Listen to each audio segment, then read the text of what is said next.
Psalm 107 says, "Oh, give thanks to the Lord, for he is good, for his steadfast love endures forever." Join us this week as we remember all we have to be thankful for and weave the holidays into our homeschool.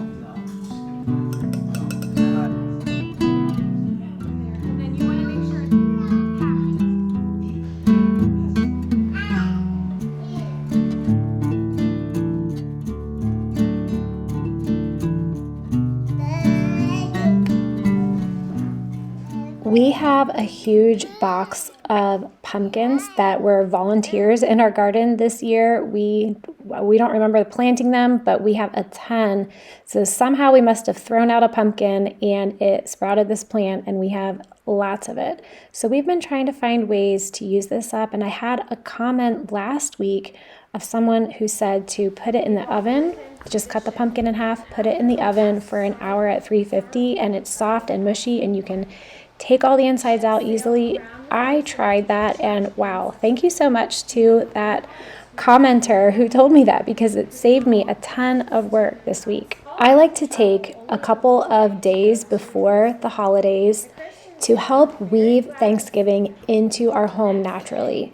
So I have a list of books that I read to my kids, some artwork that we show them. I like to include just some normal things that we're doing anyway, like making pies or any dishes that I need to make for Thanksgiving. Here I'm showing the kids Norman Rockwell's Freedom from Want portrait. This was a series that he did. There were other ones that were all about freedom. It's also known as the Thanksgiving picture. So we just did a little picture study on this. I would really like to expand our horizons and find some other artwork with a Thanksgiving theme. So maybe that's something that I'll look into doing in the future. He's peeking into the picture. What about the faces of all the people? Oh, look at that. Yeah, they're all really, really happy. Oh, there's an old grandma right there too. There's like a widespread family. I think the next picture I'd like to add to our study is The First Thanksgiving by John Ferris. This is one that I got from Thanksgiving, A Day to Remember, which is a book by Barbara Rainey. I have a list on the blog, ourlifehomeschooling.com, of all my favorite Thanksgiving stories, ones that tell the true story of Thanksgiving. This is the Thanksgiving story by Alice Dalgliesh. This is one of those books. Some people stayed on the ship and others went ashore to work. They took with them some boards that they had brought on the ship. They also cut down trees and made. There were two smaller houses. One was used to keep supplies, and one was for the sick people. One terrible night. Do you guys know what happened? Anybody remember this story? Oh, wasn't there like a huge what's it called? It's not like avalanche. No. A blizzard. One terrible night, the thatched roof of the larger house caught fire. From the Mayflower, because Giles, Constance, and Damaris were still on the Mayflower, they could see the flames. The men on shore put out the fire. One thing we did a little differently this year, I've seen this other places, but we've never done it ourselves, was we got a pumpkin and I had the kids all write something they're thankful for on the pumpkin. This is a really easy thing to do, and I think it's really good because kids don't realize, well, adults don't realize how much we have to be thankful for, how good we have it, and just taking the time to sit and think about these things and to actually write them down is a good practice. Back to the books I like to read to our kids at Thanksgiving. When I started homeschooling, that's really when I started learning so many new things that I didn't know for the first time. And the Thanksgiving story is one of them. I like for the kids to be familiar with documents like the Mayflower Compact, like Lincoln's Thanksgiving Proclamation, Bradford's Book of Plymouth Plantation, all these original documents, because I think we all hear little snippets of the Thanksgiving story, but there are a lot of things that are left out, specifically the stories of faith. For example, these words in the Mayflower Compact: Having undertaken for the glory of God an advancement of the Christian faith and honor of our King and country a voyage to plant the first colony in the northern parts of Virginia, do by these presents solemnly and mutually in the presence of God and one another, covenant and combine ourselves together into a civil body politic for our better ordering and preservation and furtherance of the ends aforesaid, and by virtue hereof do enact, constitute, and frame such just and equal laws, ordinances, acts, constitutions, and offices from time to time, as shall be thought most meet and convenient for the general good of the colony, unto which we promise all due submission and obedience. Reading original documents and first-hand accounts, for example, William Bradford's of Plymouth Plantation, really opens your eyes, and I learned so many small parts of the story that really I had never known as a child. Here I'm reading to Benjamin one of his favorite picture books. He has just a handful of favorite books that he wants me to read to him over and over again. And then Holland has this little cash register that she thinks is her computer. And she wants me to come just type a few things on it every few minutes. These little ones are so easy to please.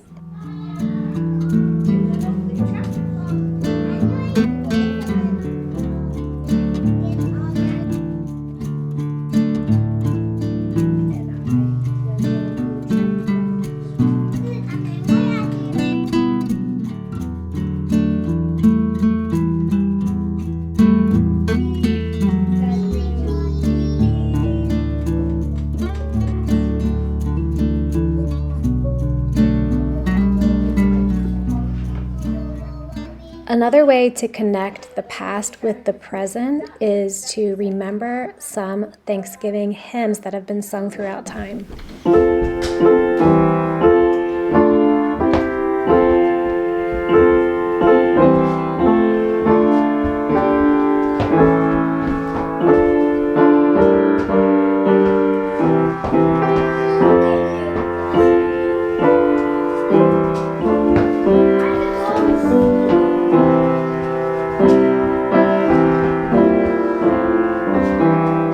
Some of our favorite hymns are For the Beauty of the Earth, Come Ye Thankful People Come, Now Thank We All Our God, We Gather Together, Faith of Our Fathers, and I'm sure there's some others I'm probably forgetting. Singing is a great way to remind children of the past. I thought I'd tell you a little bit about what the week of Thanksgiving looks like for us. So the Monday, Tuesday, Wednesday, we normally do a little bit of school, so the basics, reading, writing, and math. We'll usually do morning time.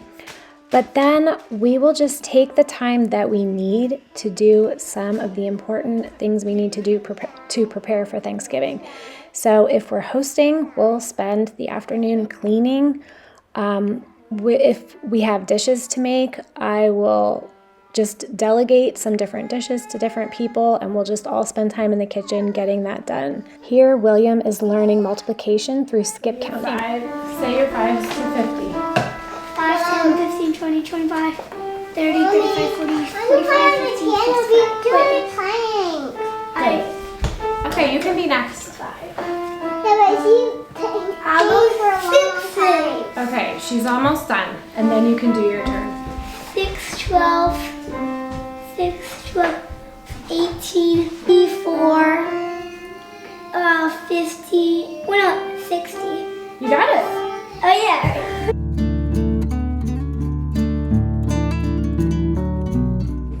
Of course, we always seem to find some time in the day to sit and read aloud together. This is my favorite time with the kids, and this is where some of our best memories are made.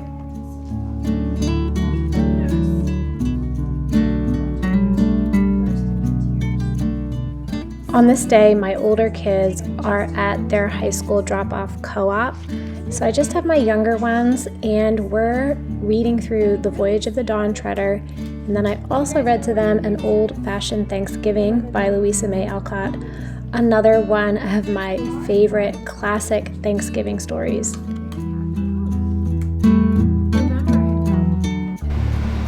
I want to show you, if I had to pick two of my favorite books to read for Thanksgiving, the first one would be this Thanksgiving, A Time to Remember. This is by Barbara Rainey. This tells the true Thanksgiving story. And what I like about it is that it has 2 sections of print that you can read. If you have older kids, you can just read through all of it. If you have younger kids, you can just read the larger print. And it tells the true story, the true Thanksgiving story. And the larger print, there's just less of it, so you go through it much more quickly. But if you're reading all the way through, you can read both the large and small print. It also has just some beautiful artwork like this. This is the Mayflower Compact.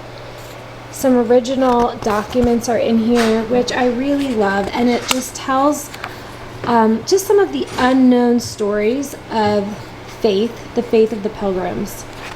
The second book is An Old-Fashioned Thanksgiving by Louisa May Alcott. This is just a short story. It's the story of the Bassett family. They have 8 children, and they're all getting ready for Thanksgiving when they hear some bad news. And there are no pictures in this story. And the bad news whisks the father and mother away, and the children have to prepare the Thanksgiving feast. And I'm going to leave it at that, but this is just such a lovely story set in New England, which is where Thanksgiving originated. The weather has been so beautiful lately, so we just jumped in the car and went to a local park and just ran around, got our energy out. This is a great way to get little ones exhausted and to use up some time, then just go home and they are good and ready for nap time. We made it. No, it had to go back.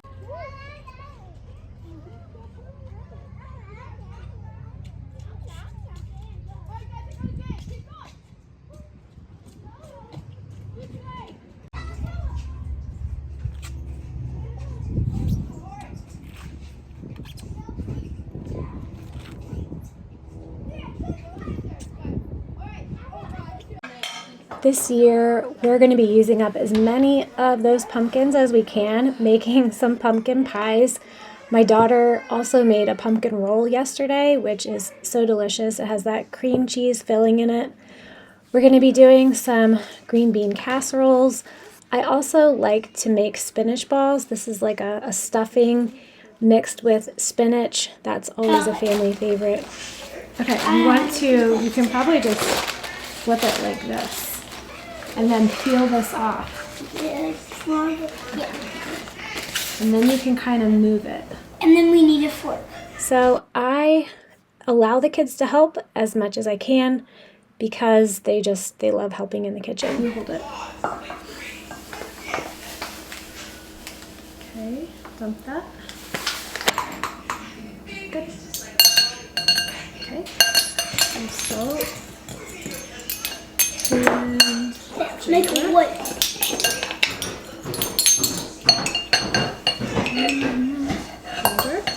Alright, so you want to take this off and fill this up and put it in here. Wait. In there. So I put it in there? Yes, in there. And then you want to make sure it's packed all the way in. Mom, there are actually a lot of eggs out there. So I didn't have the basket, so it's 1, 5. Okay. Oh, you see.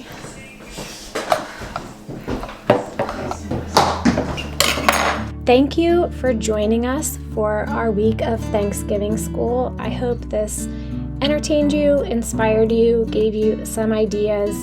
I'm going to leave a link to the True Thanksgiving Story book list that I have on the blog, and also 9 of our favorite Thanksgiving story picture books. Those you can find at ourlifehomeschooling.com. If you're new here, I hope you'll come back. I do 1 video a week on homeschooling encouragement for everyday moms. I'll see you next week. Hi.